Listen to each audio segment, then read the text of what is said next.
Thank you so much to Rabbi Yaakov Klein, the Lost Princess Initiative, for the opportunity to speak with you again, to distill from the Meor Einayim, distill from the light of that tzaddik's eyes, the Rebbe from Chernobyl, to see how his Torah is going to light up the path in front of us and help us make it to the end game.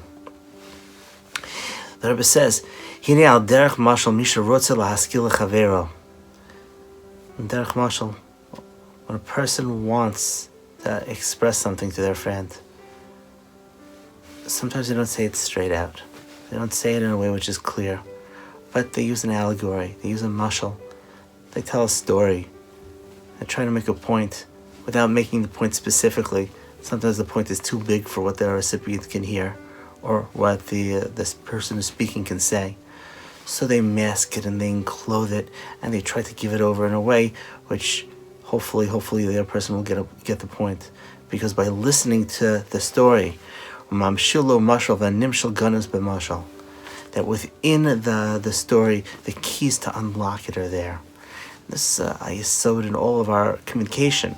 Whenever we're talking, we're not always expressing exactly what's on our mind, but we're talking about, we're beating around the bush. We're not saying it specifically. Our needs, our wants, our hopes, sometimes they're karuch, they're twisted in the way that we talk.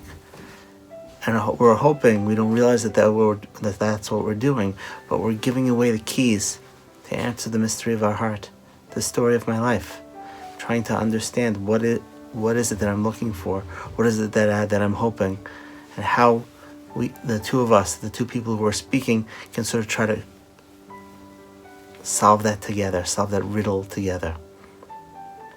The story is told by the tzaddik Rebbe Moshe Lev. He went to a bar. There were two people who were very drunk, saying to each other, I love you, no, I love you. And then, at one point, one looks to the other and says, if you really love me so much, can you tell me what pains me? And the other was shocked. He said, but what do you mean? He said, do you know what pains me? And he said, I'm sorry, no, I don't know what pains you. So then the first drunk says back to him, so then how can you really love me? And we have this frustration all the time, because that's what we're looking for. Sometimes it's a frustration in our ability to speak out. Sometimes it's a frustration in being able to hear.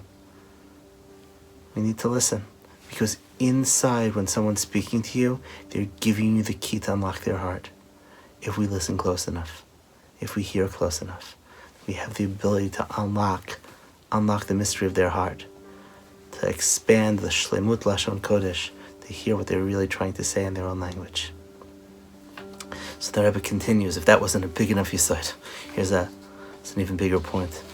And so it is with the Kadosh Baruch Hu, ken kiviyachol shenistantim besof hamadrega hu derech mashal kedel havino sanu besor malchuso bechol moshala.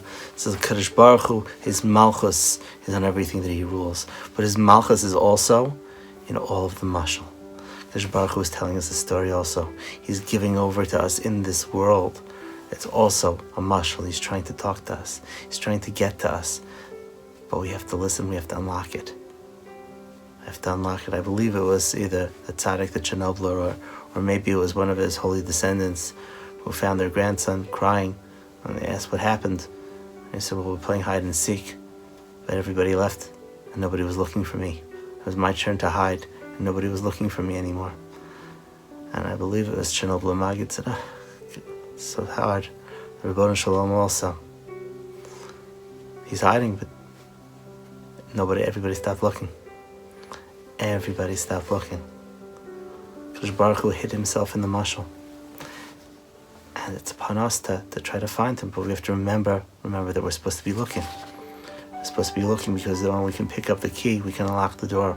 We have to know that the key is sitting here. V'toch mashal ganus animshal.